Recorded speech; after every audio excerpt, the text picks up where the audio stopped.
On today's show, the Hawks suffered their third straight loss on Saturday, and it was one of their ugliest, if not the ugliest losses of the season. We'll get into what transpired, what went wrong, and more coming up.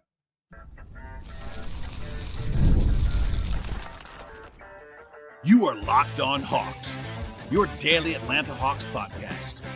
Part of the Locked On Podcast Network. Your team every day. Hello, friends. Welcome to episode 2146 of the Locked On Hawks podcast, part of the Locked On Podcast Network, now the number one sports podcast network. I am your host, Brad Rowland, coming to you on a Saturday evening into Sunday. And today's podcast is brought to you by the folks at FanDuel Sportsbook. And before tip-off, check out the FanDuel app and see what's dropping during the NBA Happy Hour every Friday from 6 to 7:30 p.m. Eastern Time. And today, we'll be diving into what became a very, very gross loss for the Hawks at home against the Boston Celtics in the first of four meetings between the Hawks and Boston this year. Not a great start there in the second half of the season for the Hawks against the Celtics. And the final score of this game was 132 to 106. And if you're watching football on Saturday night or you were out and about, I get it. It's a weekend. It is what it is. I will tell you this. That's an ugly score. This game was not that close. And that doesn't sound great. I promise. I know. I understand that. I am also saying, once again, this game was not nearly as close as the final score indicated, which tells you how badly the Hawks got roasted in this one. It was their third loss in a row by more than 60 combined points, and it probably should have been 75, 80 combined points if you factor in what transpired in this one. And yes, the Hawks were down three of their top seven players. Dyson Daniels missed this game with an ankle issue alongside Porzingis and Richache. That is worth at least keeping in mind for context purposes. Also, it was the first home game for McCollum and Kispert after the well-publicized and well-discussed Trae Young trade. But at the same time, the Hawks were only 3.5-point underdogs, according to our friends at FanDuel Sportsbook, in this game at home. And yeah, they were banged up. That's worth pointing out. So was Boston. Tatum's out for the season. Peyton Pritchard's out. The Hawks had the less healthy roster. That's fair to say. But there is no excuse for how this game transpired. I'm a big fan of context and trying to give you guys the whole picture that goes well beyond the final score and some of the optics. I will say the unpopular thing, if that's what is true in my mind, on this podcast. With that said, this is a terrible performance. There's no way around it. Yeah, it got out of hand for a few different reasons. Some of that was that Boston is, number one, awesome on offense. I did say at the end of our last episode on Thursday evening that Boston is number 2 in the league in offense, and they're very capable of scoring in bunches. That was the case here for sure. But man, it was really desolatory for the Hawks. They were down by 4 early second quarter, and it was competitive for the first 14, 15 minutes of this game, but then they suddenly were not. And I'll come back to this stretch later on, but it has to be the lead. Boston scored 49 points in about 10 minutes during the second quarter of this game. 49 points in about 9:40, something like that, in the second quarter. And they put up 52 points in the second quarter. That is obviously a lot of points. But for context, it is the most points the Hawks franchise has allowed in a quarter of any quarter, first, second, third, fourth, doesn't matter, any quarter during the entire play-by-play era, which dates back in the NBA to 97-98. Almost 30 years, the Hawks have not allowed this many points in a quarter at any point in a game. Any point of the season could have been, there's been some crazy games, some of those basketball on the moon games, or meaningless games in April when nothing counts and you're playing the backups. This is supposed to be a competitive game in the middle of the season. Yeah, it's a test for the Hawks for sure, but to give up that many points in a quarter, and yeah, half to Boston, they made a lot of shots, but that's gross, and there's no way around it. So that kind of leads into the big picture takeaway from this game, which was that defensively, the Hawks were catastrophic. I don't mean to overstate it, but it really was that bad. Boston had this game, they had an offensive rating in this game that was well above 130 for the full game, which is bad enough. That also includes Boston put up 15 points in the entire fourth quarter because the game was completely and utterly over, and they, I think, appropriately pulled the plug on all of their key guys for the most part. Atlanta was down by 43 points after 3 quarters. So that's why Boston took the pedal off. But if you kind of take the more competitive, or at least the competitive portion of the game through 3 quarters, 3.5 quarters, and you go from that sample size, Boston had like a 150 offensive rating in that sample. That's how bad the Hawks were defensively. They put up 117 points in 3 quarters. And yeah, a lot of that damage was done in the second quarter that we already talked about. But even if you remove the second quarter, Boston put up 65 points in the first and third quarters. So that's not good in itself, especially when this game was not a super fast-paced game either by the possession count. Boston ended up with 22 threes. They shot incredibly well overall. The Hawks essentially had absolutely no prayer of stopping them. Sure, I think it's fair to note, if you want to be as precise as humanly possible, as I like to do on the podcast, that Boston probably made a few more threes than you would have guessed that they would have by their shot quality. But being without Dyson was very harmful. Again, I'm not trying to tell you that it's the reason why the Hawks got killed to this level, because that's not a one-player issue. But without Dyson, they simply had no chance to contain Jaylen Brown. Jaylen Brown's having a great season, like all NBA for sure level season. But without Dyson to have a guy to throw at him, they threw Jalen on him, Jalen Johnson on him. That did not work at all in this game. A lot of issues. But once that was clear to everyone involved that they couldn't slow Jaylen Brown down, and it filtered down and down and down, Sam Hauser hit 10 threes. He attempted 21 threes in 30 minutes. And a lot of those are really good looks, and he's a great shooter. So that's bad defense. If you're allowing a great shooter to take 21 threes in 30 minutes, that's a you problem. Yes, attempts are also correlated to the offensive approach, but if you're allowing Sam Hauser to take 21 threes in 30 minutes, you have a problem. That's a Hawks problem in that spot. And Jaylen Brown had 41 points in 29 minutes in this game. Again, not all because of Dyson, but they missed him. It was a bad time to be without Dyson for sure, but it's a reminder of like the bottom falling out in a big way, because if you take Ricochet, Dyson, and Porzingis' size away from the Hawks, the remaining defensive talent is relatively ghastly. I mean, you're talking about the guys who played tonight in the competitive portion of this game. I think I could argue that 2 of them are above average defenders, and the Hawks played 10 guys. Nikhil and Moge, I would say, are above average defenders. Jalen can be. He wasn't in this game, and he hasn't been for most of the season. But, Vit Krejci, not so much. Okongwu is not a disaster defensively, but certainly is not great at center. McCollum is bad. Keaton Wallace didn't play much and isn't great either when he's playing anything but on the ball. Luke Kennard's below average defender. Kispert's pretty bad. Asa Newell. The list goes on and on and on. So yeah, that's personnel issues, but also the Hawks were poorly coached in this game. They didn't execute in this game. I don't mean to rant and rave, but it really was like demoralizingly bad to watch. And unfortunately for Atlanta, it wasn't just the defense. Like, that was the big headline. It has to be. The Hawks just had no chance of stopping the Celtics in this game, which that's troubling for a team. Normally a team like this, a game like this, like tonight, for example, the Pacers got absolutely destroyed by the Pistons in Detroit. But guess what? The Pacers are terrible. The Pacers are a team that is, yes, unfortunately it was forced by injury, but Indiana is like up there for the worst team in the league this season. If they lose by 43 points like they did tonight, it's like, hey, perfect storm, yes, but they're really, really bad. And it was a road game in Detroit. I will be the first to always note this. It's really hard, and people around the league always say this, win or lose. The first game after a West Coast trip is brutal because your body's not ready for it, all that stuff. So that's, again, a small caveat. But a team that's supposed to be competing, yes, injuries are what they are. This is not a great Hawks team as constructed. No one should tell you that it is. It's not. The idea that Trae Young's absence is going to solve every problem was hilarious in the first place. It's clearly not the case now. All that said, you can't lose like this if you are supposed to be at least a competitive playoff level team. Not 50 wins, whatever, with the current construction. This roster should not lose this badly at home, in particular, against a team that's good in Boston, but not like the Thunder. Anyway, rant over. Offensively, they were also pretty bad in this game. They scored, as a caveat again, I already gave a number earlier about how the Celtics only scored 15 points in the fourth quarter. The Hawks scored 18 points in the last 5 minutes. Once everybody's TV was off, the deep bench players. Ray J. Dennis came in and debuted for the Hawks. He was pretty good in the last 5 minutes. Caleb Houston. The Hawks scored 18 points in 5 minutes to make some of the overall numbers look a little bit more respectable, both in the offensive categories and the overall scoreboard, because, again, Atlanta trailed by 43 points after 3 quarters and lost by 26 because the end of the game, Boston wasn't trying, and the Hawks were. But during the competitive portions, so 3.5 quarters, almost 4 quarters, the Hawks scored less than a point per possession. They weren't as bad offensively as they were defensively, by any means, but they were bad. They didn't execute, and that made their defense look worse. They actually had kind of a surprisingly good offensive rebounding game by Hawks standard. They had 20 second chance points. That's a lot for the Hawks. If you remove that, nothing else basically went well in this one.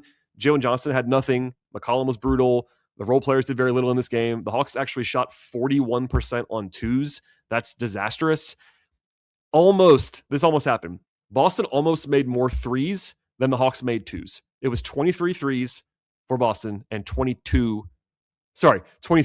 for the Hawks and 22 threes for Boston. So it was a one number advantage by Boston in that category. That just kind of speaks to what happened there. So I'll answer some more questions in a second. This might be a shorter podcast than usual because there's not that much to talk about, but it is what it is. This is a disastrous performance. Full stop. And in a second, I will answer to some degree the question people keep asking me after this game about Quinn Snyder. And it's a natural question. I'm not saying it's going to be one that's always nuanced in online, but Quinn's status after a game like this is like a reasonable topic to discuss. We'll do that. We'll talk about the game, how it unfolded, player evaluations, and more. And it's coming up in just one moment. Friday nights feel different during basketball season, and FanDuel is making them even better for you right now. On Friday nights, before basketball actually gets going, FanDuel is giving fans a new way to kick off the weekend with NBA Happy Hour. NBA Happy Hour is your official pregame, a limited time window where special offers drop right inside the FanDuel app before the action begins. Opening the FanDuel app during Happy Hour always brings something new to the table when it comes to boosts or bonuses or surprises. It's really easy to check out all of the weekly specials before tip-off and make a move before the window even closes. Happy Hour also adds a little bit of extra energy to your Friday night basketball experience, and the timing is absolutely perfect. It's right before the actual games begin, right before the weekend gets underway. And Fridays from 6 o'clock to 7:30 p.m.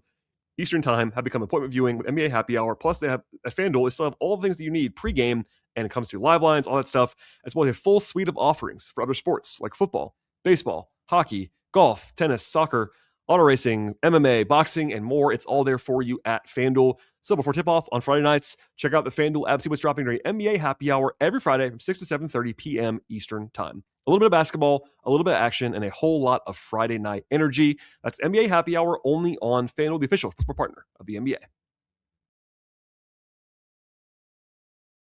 All right, thank you as always. Make Locked On Hawks your first listen each and every day. If you ever want to go ad-free, you can do so as well by joining the Everydayer Club today. Go to lockedonhawks.supercast.com to learn more. And before I dive into how this game unfolded, I'll just broadly answer the question that I probably got the most in the fourth quarter and after the game, which is, hey, is Quinn Snyder in trouble after a game like this? It's a natural question. Often I will dismiss some of the more reactionary, emotional reactions to things, and it's fine. I'm in a different position than fans are. I am covering the team, trying to be objective about doing so. So the highs are not as high, the lows are not as low. I get all that. I do think it's a reasonable question to ask about Quinn Snyder after these 3 games in a row. In mild defense, I'm not trying to defend Quinn Snyder. I think it was this, I already mentioned this before. This is a poorly coached game. They were out executed. They were out planned. All those things in this game. It's difficult to integrate new talent, as the Hawks just made a big trade, and that's like not a small thing to happen during the season. But a lot of the issues the Hawks have had in this 3-game stretch are relics of a previous thing as well. Like, this is not new stuff as far as problems. Like, I think Quinn has, generally speaking, this year favored going small too often, going offense leaning personnel-wise too often. And when you don't defend the way they have not defended in a couple of these recent games, the coach gets a little bit of heat because, like, you're not playing with a lot of physicality. I don't think the Hawks have quit on Quinn Snyder. That's kind of overstated, I think, from what I understand. I've made some calls on this, and even before today. But after today's game, sending some text messages like, "What's going on?" I don't think, from what I can glean, that Quinn is actually in danger of being fired. I asked some questions about that today. I'm not telling you for sure that he's not, because I don't know that to be sure. As you can see if you're watching on YouTube, I'm on the road right now, so I was not actually at the game. I usually am. I'm at every home game, and I had to travel this weekend, so I'm not there. It is what it is.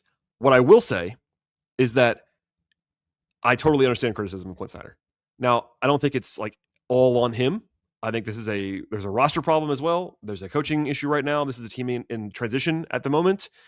And there have been some nice highs this year. And I think Quinn should get some credit for the way the offense is played at times. Like, being able to actually hold up offensively without Trey pre-trade is a credit in Quinn's column. Leading the league in assists is a credit in Quinn's column, all that stuff. But they have not played with enough vigor defensively at times. I think they've had some personnel issues, yes, but also it's fair to question the staff. So, like, I'm not a rant and rave about firing Quinn Snyder guy. I don't think that would be appropriate. I don't think it's how I feel about the situation. I think Quinn Snyder is a very respected coach around the league. Tactically, people think that he's a very smart person, very smart coach. And the staff, I know for a fact, a lot of smart people on that staff, a lot of qualified, intelligent people on that staff. But when the results are this, fortunately for them, the Hawks had that stretch early in the season earlier in the season, I should say, when they lost 7 straight games and things were really spiraling. They had a little bit of climb out of that. They played better against New York, then better against OKC when they were shorthanded, and they beat Minnesota, beat New York, and then they had those nice wins just a week ago, basically a week and a half ago, Denver and Golden State on the road. Those all still count. But this is the second time now in about, 5 weeks that the Hawks have had a stretch of games where it's like, man, what is going on right now with the Hawks? And that leads to questions. So my reporting side is what I can glean, he's not in trouble right now. But if the results are not great the rest of the season, what I will circle, I'm sure we'll talk about this much, much more in the future, is that Quinn only has 1 year left on his deal after this one. And generally speaking, a coach like Quinn Snyder, who has been a big-time name contract guy for several years, does not want to coach on an expiring contract. So the Hawks are in that spot going into next season where it's like, hey, do you want to extend Quinn Snyder? Or do you want to part ways with Quinn Snyder? Do you want to have him try to coach on an expiring contract, which I'm sure coaches don't like to do? Like, that's the point where it's a little bit more pivot pointy. But for now, I don't think he's in trouble. But hey, the Hawks have a very famously reactionary owner. And when you're talking about a head coach, that is a ownership level decision. So if he decides, hey, I don't want this guy to be the head coach anymore, that could change in an instant. I'm not trying to give myself the trapdoor, but that's where things are right now. Again, I'm looking at my phone right now, make sure I don't have any interesting text responses. But people that I reached out to today said basically they don't think he's in trouble at the moment. It's more about like, hey, ask me again in 3 months. And that's where I would put it at this stage. So to the actual game flow, not that much to talk about in this one. The Hawks were more competitive early on. I mentioned this earlier on the podcast. They started McCollum in place of Dyson, which makes sense. But without Dyson, they had Jalen Johnson defending Jaylen Brown. No answers there. Jalen had a tough time. I think he was okay early, and then it got worse. They were down 14-6 to begin the game. They did bounce back because Boston actually wasn't shooting very well in the first 7-8 minutes of this game. Rotationally, it was 10 guys for Atlanta. Kennard, Gay, Keaton Wallace, Kispert, and Asa Newell playing the competitive portion. I wasn't sure why they used Keaton the way they did. They brought Keaton in for like a minute and a half in the first quarter, and that was basically it for him in the competitive portion. Bit strange. Jaylen Brown, again, I mentioned this before, but is one of the highest usage guys in the entire league this year. He had 16 shooting possessions in the first quarter, which is a crazy number. And at one point, like 10 minutes in, he had 18 points, and the Hawks had 18 points. So that's not what you always see. Now, the one time in this game it got interesting to some degree, the Hawks had a 3-pointer from Kispert in the air that would have cut the lead to 1 with 10 minutes to go in the first half. It didn't go in, but if that shot goes in, Atlanta's down by 1. Instead, 4 minutes later, Atlanta's down by 20, and the game is not over, but on the way to being over. Boston put up 21 points in about 4 minutes. The Hawks had 2 straight brutal defensive runs. So they had three possessions in a row where they allowed 8 points and had like 2 major breakdowns. Then after a timeout, they had another one where they got rocked by Derek White and Anthony Simons. Then another timeout, and Boston hit 2 more threes. So it was like, hey, avalanche coming down the hill, and a couple of those were contested, to be fair. But one of those was Sam Hauser, who again had 21 3-point attempts in 30 minutes. Mo Gay had a pretty disastrous stint. I like Mo a lot. He's actually had a really good impact on the defense this year. That was not his best moment. Although I will say, Mo Gay was only -7 in this game, despite the fact that everything went wrong around him. But they made a couple threes. Asa Newell came in as the 10th guy to kind of give the Hawks trying to give him a jolt. And then he and Kispert made back-to-back threes. That's not the barrage. It was a 14-point game. It was not over. Mid-second quarter. It was competitive. But then after that, Boston came out and ended the game, basically. The rest of the half, 25-5 in favor of Boston over about 5 minutes. With the Hawks down by 34, and it was 31 at halftime. I already gave a stat already. 49 points, 10 minutes, 52 points, most allowed by the Hawks in a quarter. Boston had more points in the second quarter than the Hawks had in the entire first half. Another one there. Boston had an offensive rating over 160 in the first half. They had 2 turnovers and 14 threes. They are great on offense. Boston is awesome. They run great stuff. They're very well coached. They have shooters, all that stuff. They have Jaylen Brown's a clear number 1 option. But no team is doing that without some bad defense as well. So it is all the things. Boston is really good. They made a lot of shots, and the Hawks had a lot of breakdowns. All that into one. And the Hawks shot 10 of 29 on twos in the first half. That's like 34% on twos. Nikhil and Okongwu were 5 of 7. The rest of the team was 5 of 22 on twos. There you go. They came into halftime down 31. Then came out of halftime, and Jalen Johnson turned the ball over in like really ugly fashion on the first play of the second half. And it was like, all right, the spiral continues. And Boston had 100 points with 8 minutes left. They were down 42 by the middle of the quarter and 43 at the end of the third. One more note on the actual game flow in this one is that the story for me of the fourth quarter is that I could not believe how long some of the starters played. And for me, when I say the starters, I mean the guys who are actually starting level players, not the guys who started this game. So for me, that's Alexander Walker, Okongwu, and Johnson, in particular, Johnson and Okongwu, who both played 6.5 minutes in the fourth quarter with the Hawks down by 40 points. I could not believe it. And look, if you're new to the pod, this is something that I have talked about consistently with Quinn and disagree with Quinn on, honestly, for about 3 years now. I think he leaves guys in too long. Whether the Hawks are up by 30 or down by 30, he tends to just not have the appropriate trigger to take a guy out of the game. This is particularly egregious, I thought. For one thing, this game was extremely over. Extremely over. Like, I get it. If you're down 25 in the NBA in the fourth quarter and there's 10 minutes left, you're going to lose a lot of the time, but it isn't dead. When you're down 43, it's dead. Like, they're dead. There was no chance they were coming back in the game. So that's one thing. Context-wise, the Hawks play a game on Monday afternoon. It's Saturday night. They have a 1 o'clock tip-off on Monday. So you might want to have extra, reservation to overwork guys with a quick turnaround. And also, the Hawks starters, in particular Jalen and Okongwu, have been overworked this season, especially Okongwu. Okongwu is a guy who's already undersized, playing at center. And, I've been talking about this for weeks and weeks now. Without Porzingis being able to play most of the season, he's been asked to do too much. And Jalen has looked really bad for 3 games now. And maybe he's getting worn down. I don't know. I don't want to say that he definitely is. But when you have guys that are showing signs of overwork, and then you're playing them in the fourth quarter when you're down by 40 points, I just didn't understand it at all.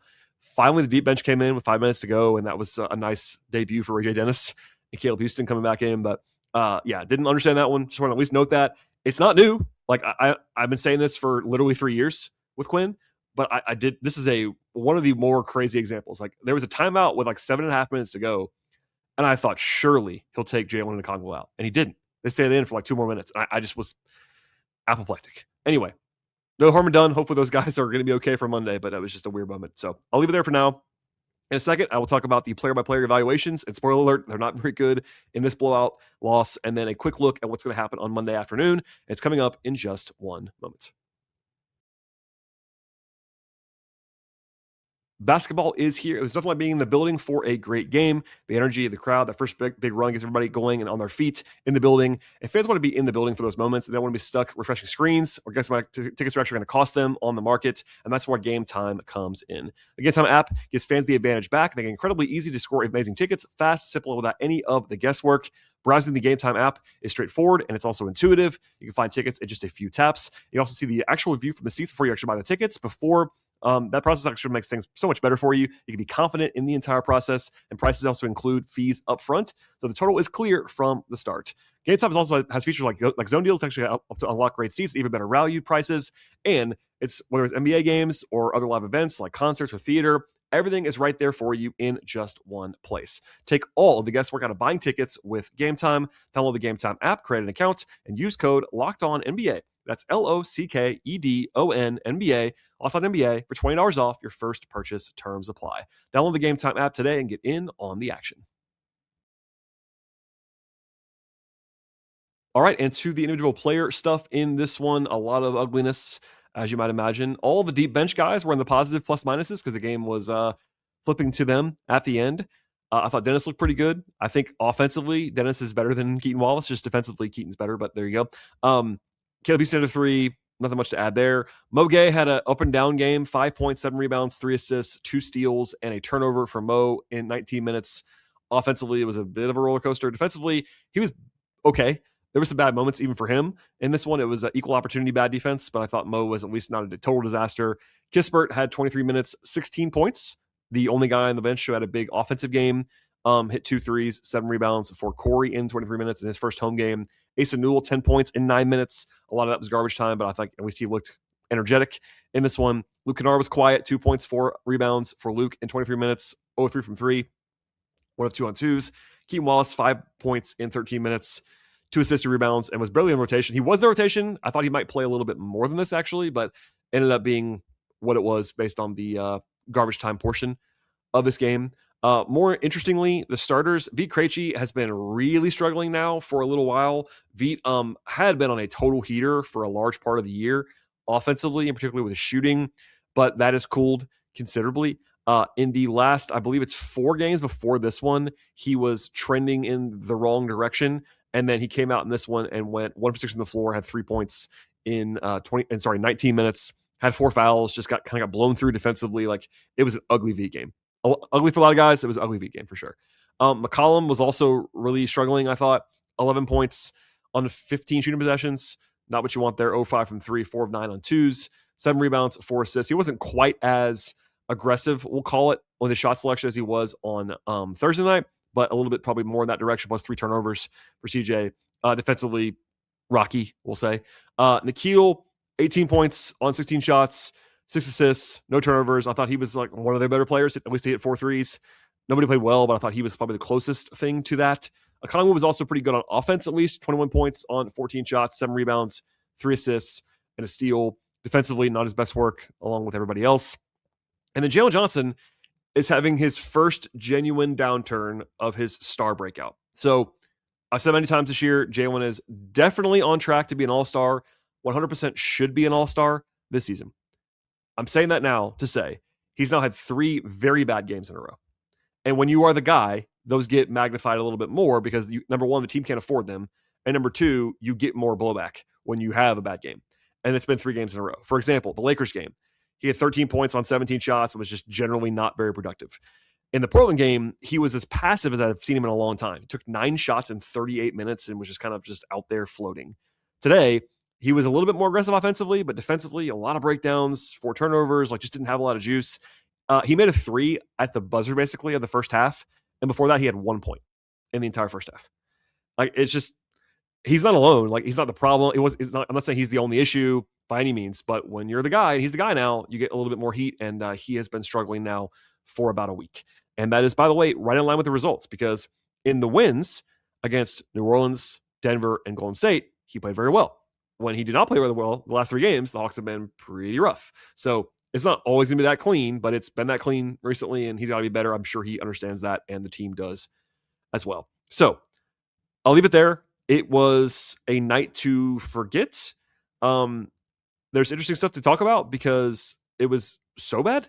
Like, I don't like to pile on. I've probably shown a little bit more of that frustration just having to watch that than I might usually. But defensively, it was truly hideous, and they have to be better than that. So the backdrop is the Hawks play again on Monday. It's the annual MLK Day game in Atlanta. There was one year where they skipped the Hawks in Atlanta, and people were, including me, were outraged by that. The Hawks should always have a game at home on MLK Day. This time they do. Milwaukee's coming to town, and Milwaukee has lost 3 in a row. They're not very good. They are better with Giannis, who has been playing more recently. TBD on whether he'll play in this game, but it's an early tip. The crowd's usually pretty good on that game. It's also like a game and a half, because if you are not following this closely, the Pelicans are more likely to send the pick to the Hawks, but the Bucks, if they get lucky in the lottery and maybe they're in the lottery, would be sending their pick to the Hawks if it's better than the Pelicans pick. So the Hawks have a little bit of extra incentive, at least in the draft purposes, to beat the Bucks. But also, they're only a game and a half ahead of the Bucks in the standings. So if you care about the season and the standings, they need to win Monday. If you care about the draft, they need to win Monday. It's not a national TV game. It's actually on Peacock. It's not fully national because they took the OKC Cleveland game on NBC, which is a better game if we're being objective about it. So I get all that, but it's a standalone game. You will have this sour taste of this terrible performance lingering, I would imagine, in the locker room. You go home tonight after a long trip. You come back, you get walloped. Gather yourself tomorrow and then play on Monday afternoon. So That'll be interesting to see how the Hawks respond, because look, I got people making fun of me for saying this today in particular because the Hawks have played so poorly. I never declared that the Hawks were going to suddenly win every game the rest of the season, but the schedule is what the schedule is. And I know no one wants to hear that after this game, and I'm not saying that by any means because it was gross, but I just pulled the numbers as I'm talking. The Hawks, if you post Celtics game, because Boston's having a great season, if you remove this game, which now is in the background, the Hawks now have the easiest remaining schedule in the entire NBA by opponent winning percentage, which I said on a show last week, but we've arrived. I basically said, hey, after the West Coast trip and the Boston game, it's all downhill from there. And that's where this is now. So 38 games left, no gimmies whatsoever. When the Hawks play as bad as they did tonight, anything is possible in the wrong direction. But if you want to find solace, and some people do, there are some fans I find that want to just yell and scream, and I totally get that, especially after this game. Yell and scream all you want to. I understand. There are some who do want to find some hope, some optimism. And for those people, the place to find it is that hopefully you get a little healthier, and then also the schedule is pretty soft. So there you go. And look, it's still a future facing endeavor. It's a young team, and I'll leave it there. I'll say that for later on this week if we need to. With that said, I will have a show after the game on Monday. I'm not entirely sure if it'll be immediately after the game. I am still traveling, so I will not be in the building for that one. I hate missing that game, but it was unavoidable this time around.